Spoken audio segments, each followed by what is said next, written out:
नमस्ते दोस्तों, कैसे हैं आप सब लोग।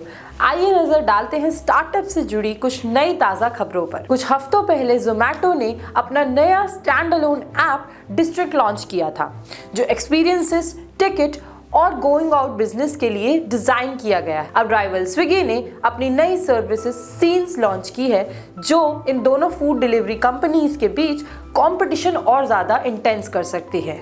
नेक्स्ट बात करते हैं, राइड हेलिंग कंपनी उबर ने थर्सडे को बेंगलुरु में उबर मोटो वुमेन लॉन्च किया, जो एक अपनी तरह की पहली सर्विस है और सिर्फ women only bike rides offer करती है। नेक्स्ट बात करते हैं, एक्टर और कंटेंट क्रिएटर भुवन बैम अब officially sexual wellness brand Poppy के को-फाउंडर और इन्वेस्टर बन गए हैं। ये स्टेप भुवन बैम के पर्सनल मिशन का एक बड़ा हिस्सा है, जिसमें वो इंडिया में सेक्सुअल वेलनेस और इंटीमेसी के आसपास के सोशल टैबूज को चैलेंज करना चाहते हैं। अब हम बात करेंगे सुप्रीम कोर्ट और सीसीआई के बारे में। सुप्रीम कोर्ट और कंपटीशन कमीशन ऑफ इंडिया के बीच चल रहे एक खास लीगल बैटल के बारे में, जो अमेज़न और फ्लिपकार्ट के एंटी ट्रस्ट प्रोब से जुड़ी हुई है। सुप्रीम कोर्ट ने सीसीआई को साफ कह दिया है कि उन्हें स्पेशल ट्रीटमेंट नहीं मिलेगा पेटिशंस ट्रांसफर करवाने के मामले में।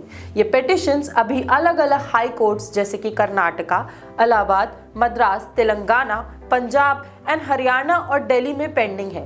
सीसीआई ने कहा था कि इन सब केसेस को या तो सुप्रीम कोर्ट में या दिल्ली हाई कोर्ट के डिवीजन बेंच में ट्रांसफर किया जाए, लेकिन कोर्ट ने कहा कि ये एक डेंजरस प्रेसिडेंट बनाएगा। जस्टिस अभय एस ओका की बेंच ने कहा कि अगर किसी हाई कोर्ट ने सिंगल जज बेंच या किसी दूसरे हाई कोर्ट के डिवीजन बेंच के सामने केस की सुनवाई हो रही है, इसका मतलब ये नहीं कि मैटर ट्रांसफर कर दिए जाएं। अगर सिंगल जज कोई फाइनल ऑर्डर पास करता है तो वो अपीलेबल होगा डिवीजन बेंच या सुप्रीम कोर्ट के सामने।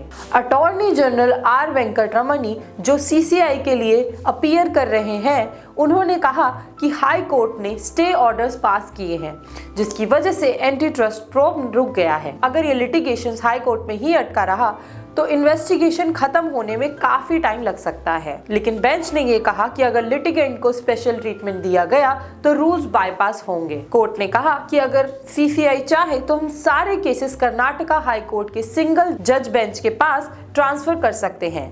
कंपटीशन कमीशन ऑफ इंडिया ने सुप्रीम कोर्ट में एक ट्रांसफर पिटिशन डाली है, जिसमें उन्होंने कहा है कि अमेज़न और फ्लिपकार्ट जैसे प्लेटफॉर्म्स फ्रिवलियस लिटिगेशंस का सहारा ले रहे हैं, जिससे उनका इन्वेस्टिगेशन प्रोसेस रुक गया है।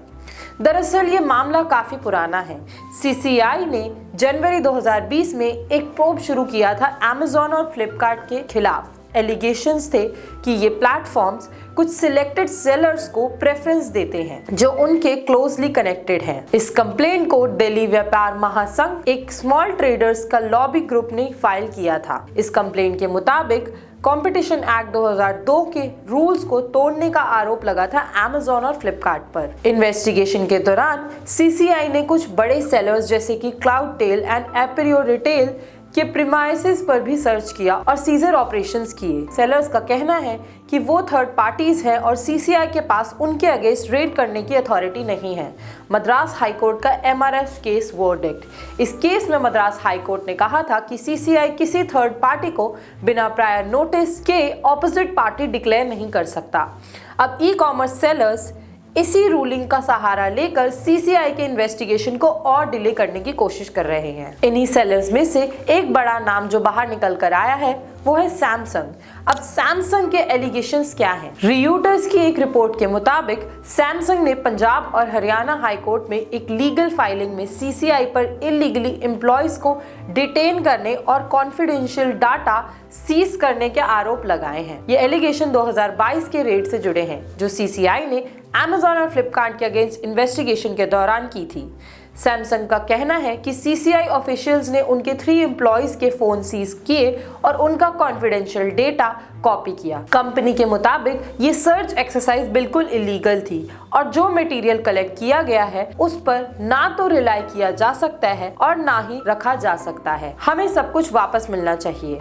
सीसीआई का क्या कहना है? सीसीआई ने अपने अगस्त इन्वेस्टिगेशन रिपोर्ट्स में सैमसंग और कुछ और स्मार्टफोन मेकर्स पर Amazon और फ्लिपकार्ट के साथ कॉल्यूड करके प्रोडक्ट्स एक्सक्लूसिवली ऑनलाइन लॉन्च करने का आरोप लगाया है।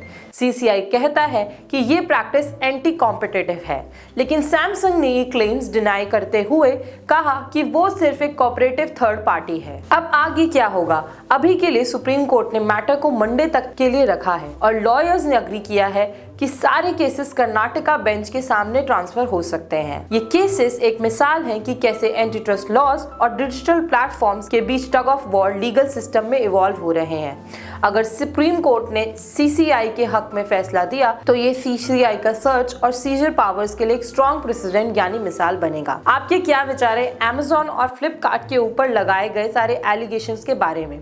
हमें कमेंट्स में जरूर बताएं और ऐसी और वीडियोस के लिए देखते रहिए राइजिंग भारत।